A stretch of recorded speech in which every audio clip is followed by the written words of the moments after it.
हे you all and welcome back to another video. तुम्हा सर्वांचं एका नवीन व्हिडिओमध्ये खूप खूप स्वागत करते. तर आजची सकाळ माझी झाली 9 वाजता आणि अनाची झाली 7 वाजता. ॲज युजल ती सकाळी लवकर उठते आणि रोशन तिला वॉकवर घेऊन जातो. मग तिथनं आले की तो तिला बनाना खाऊ घालतो, कारण तेच इझिली अवेलेबल फूड आहे, त्याला इझिली देता येतं तिला. आणि तिने फीड केलेलं असतं कधी 6 वाजता कधी 5 वाजता. मग तिला भूक लागून जाते त्यावेळेपर्यंत.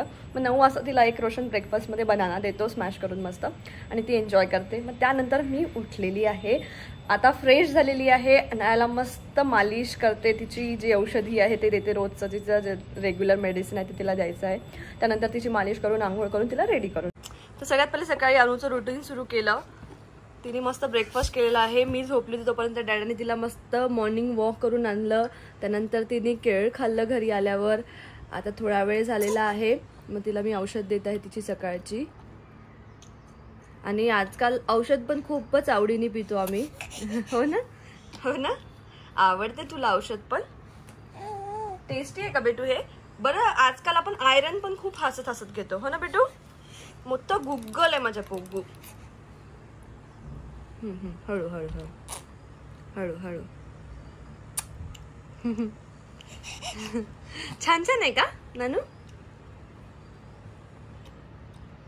झाली शंपा. आता काय करायची बी तू? मसाज. काय करणार आता नानू? मसाज. कशी मसाज करतो आपण? छान छान. कशी करतो आपण मसाज? छान छान छान छान छान छान. कशी मसाज करतो आपण? छान छान छान छान छान छान छान छान छान छान छान छान. बेबी.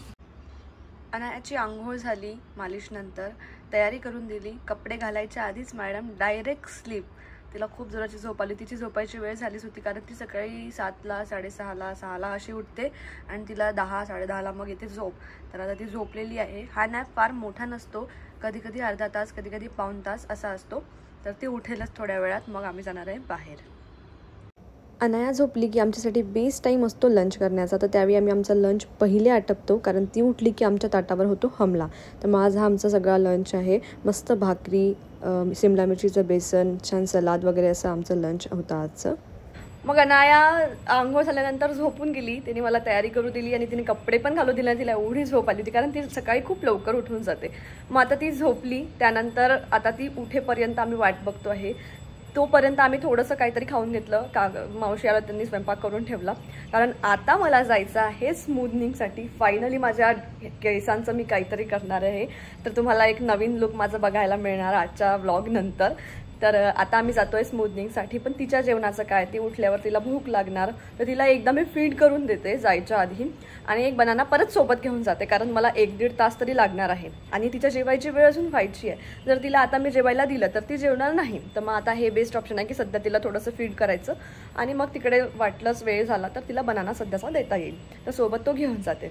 मग ती उठल्यावर तिला रेडी करते. आणि आम्ही रेडी झालेलो आहे ऑलरेडी. आता लगेच जाऊया स्मूदनिंगसाठी. काहीतरी करणं भेटतो, काहीतरी करणं. स्माइल नाही करत तू? No smile. नानो.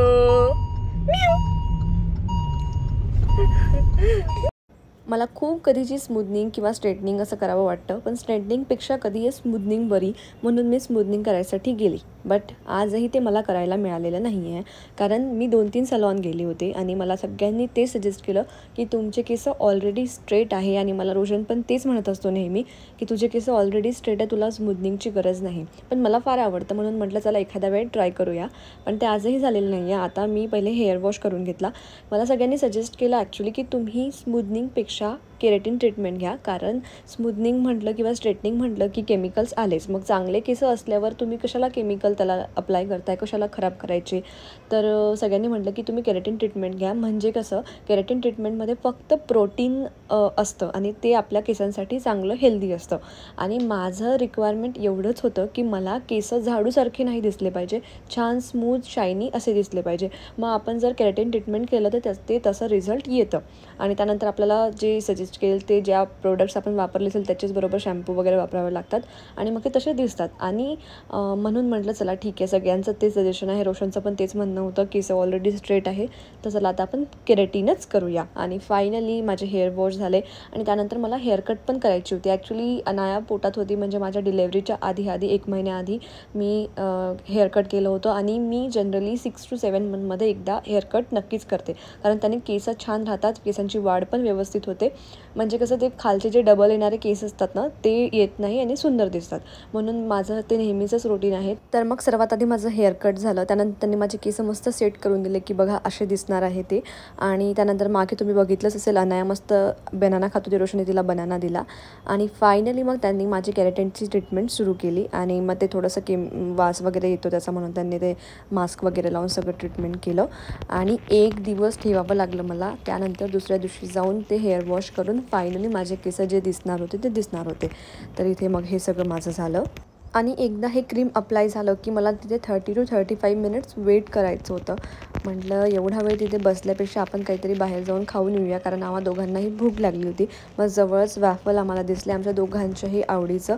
आम्ही गेलो, मस्त वॅफल खाऊन आलो आणि तेवढ्या वेळात बरोबर आमचे 30 to 35 मिनिट्स झाले. पण म्हणजे आम्हाला बोर पण नाही झालं. असे कुठले कामं करायचे म्हटलं म्हणजे ना खूपच बोरिंग काम वाटतं मला तर बिलकुल इंटरेस्ट नाही आहे. बट हां, थोडंसं ब्युटिफिकेशन किंवा चांगलं दिसलं पाहिजे किंवा रोशन माझ्या मागे लागतो, म्हणून या सगळ्या गोष्टी मी करते. मग वॅफल खाऊन झालं आणि परत जाऊन तिथे मला करायची होती आयर्निंग. खरं तर अनायाच्या पेशन्सची दाद दिली पाहिजे, ती एकदम शांततेत मस्त रोशनसोबत होती, कारण मला हे सगळं करण्यासाठी 2.5 ते 3 तास लागून गेले होते. 3 तर नाही पण 2.5 तास लागलेच होते. खरं तर त्यांनी जेव्हा आयर्निंग केली ना लास्टमध्ये, त्यानंतर माझे केस जसे स्ट्रेटनिंग करतात ना तसे दिसत होते एकदम प्रॉपर, आणि ते मला आवडले पण. तुम्हाला कसे वाटतंय कमेंटमध्ये मला नक्की सांगा. तर म्हणजे मला एक अंदाज आला की जर मी स्ट्रेटनिंग केलं तर मी कसे दिसेल, किंवा स्मूथनिंग केलं तर माझे केस कसे दिसतील, ते मला सूट होतील की नाही. तर मला तर ते आवडले, रोशनला काही फार आवडले नाही. तुम्हाला कसे वाटले मला कमेंटमध्ये नक्की सांगा, म्हणजे पुढच्या वेळी करायची की नाही मी विचार करेल. मग हे झालं आयर्निंग माझं, आणि हा होता माझा फायनल लुक. फायनल म्हणजे आजच्यासाठी फायनल ते होतं, पण ते कंप्लीट झालेलं नव्हतं प्रोसेस. 1 दिवस पूर्ण ठेवून मग दुसऱ्या दिवशी त्याला वॉश करणार होते. तर ते दुसऱ्या दिवशी कळेल की फायनल लुक कसं होतं. तर मग आमचा सडन प्लॅन चेंज झाला. तिथे गेल्यानंतर मला कळलं की स्मूथनिंग नाही करायला पाहिजे, कारण माझ्या केसांवर ऑलरेडी मी कलर केलेला आहे आणि ते थोडं प्रॉब्लेमॅटिक असू शकतं. मग मी केले केराटिन ट्रीटमेंट. ते अजून कंप्लीट झालेली नाही आहे, कारण वॉश करायला उद्या जायचं आहे. तर आता सगळं ते सगळं लावून वगैरे आलेलो आहे आयर्निंग वगैरे करून. तरी पण मला मस्त वाटतं अशी हेअरस्टाईल. रोशनला फार आवडली नाही आहे, कारण त्याला असं वाटतं की मला स्ट्रेटनिंग सूट होत नाही. तर तिथनं आल्यानंतर खूप वेळ झाला, आम्ही मध्ये गेलो होतो वॅफल वगैरे खायला. तर 3-3:30 तिथेच वाजून गेले. अनायासाठी एक बनाना तिला नेला होता, तो तिला दिला तेव्हा. पण तिला फार भूक लागलेली असणार आहे, कारण तिने आज काही असं प्रॉपर जेवण केलं नव्हतं, नुसतं बनाना आणि ब्रेस्ट मिल्कवरच होतं. आल्याला तिच्यासाठी सगळ्यात पहिले मी फूड बनवलं आणि तिला आता रोशन भरवतो आहे. नानू, यू वर हंग्री? नानू वर हंग्री. नानू काय खात आहे? दाल सेरेलॅक, नानूचं फेवरेट. नानू तू काय खात आहे? तू कधी सांगणार? दाल Cerelac. You are so happy, so happy. आणि आता रोशन तिला भरवतो आहे, तोपर्यंत मी रोशनसाठी बनवणार आहे चिकन करी. तुम्ही म्हणणार की तुम्ही नेहमी चिकन करी. ॲक्च्युली काय होतं, नॉर्मल जे काही नॉर्मल काही घरात आम्ही बनवणार असेल ते आम्ही ते शूट करत नाही. मग स्पेशल काहीतरी म्हणजे रोशनसाठी रेसिपी बनवायची तर तेव्हाच मी बनवते, नाहीतर मग मावशी येऊन बनवतात, म्हणून तुम्हाला तेच बघायला मिळत आहे. तर मी रेसिपी दाखवणार नाही आज, तर बघते की किचनमध्ये जाऊन आता काय सगळं आवरायचं आहे आणि मला चिकन करी बनवायची. आणि इथे मसाला मस्त रेडी झाला. सुगंध तो आता आम्हालाच येतो आहे. आणि आता मसाला भाजून झाला की भाजी लगेच होऊन जाते.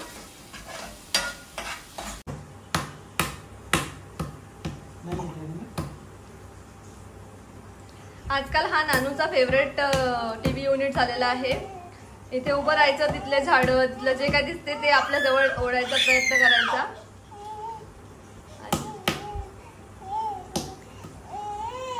आणि धीरे धीरे एक पाऊल टाकायची पण हे लागलेली आहे. अच्छा, मम्माकडे बघणार.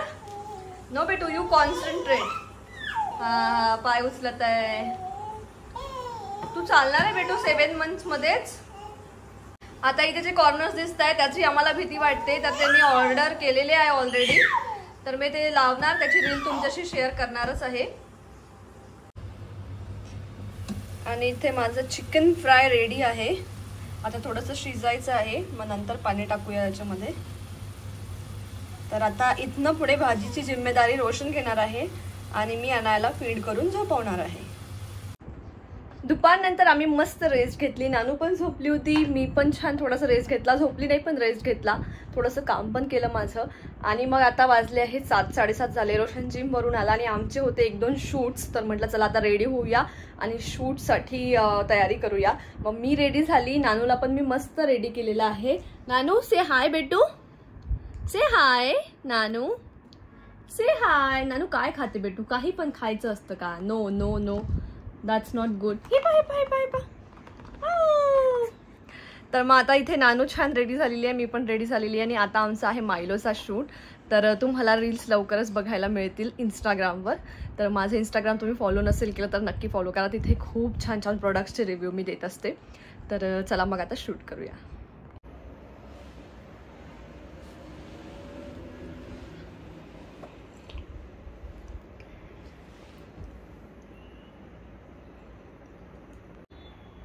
अनायाचा शूट झाल्यानंतर अनाया खूप थकली होती. तिला लगेच जेवायला दिलं कारण भुकेची पण वेळ झालेली होती. मग तिला इतकी जोराची झोप आली की ती झोपून गेली. आणि त्यानंतर आम्ही पण आमचं डिनर केलं आणि आजच्या दिवसाचा शेवट केला या कॉफीसोबत. रोशनने माझ्यासाठी आणि त्याच्यासाठी मस्त कॉफी बनवून आणली कारण आम्ही खूप जास्त टायर्ड होतो. तर असा झाला आमच्या दिवसाचा शेवट. तुम्हाला आजचा व्हिडिओ आवडला असेल तर लाईक शेअर सबस्क्राईब करायला मात्र विसरू नका अशाच खूप साऱ्या व्लॉग्ससाठी. चला मग भेटूया पुढच्या व्लॉगमध्ये, तोपर्यंत बाय बाय.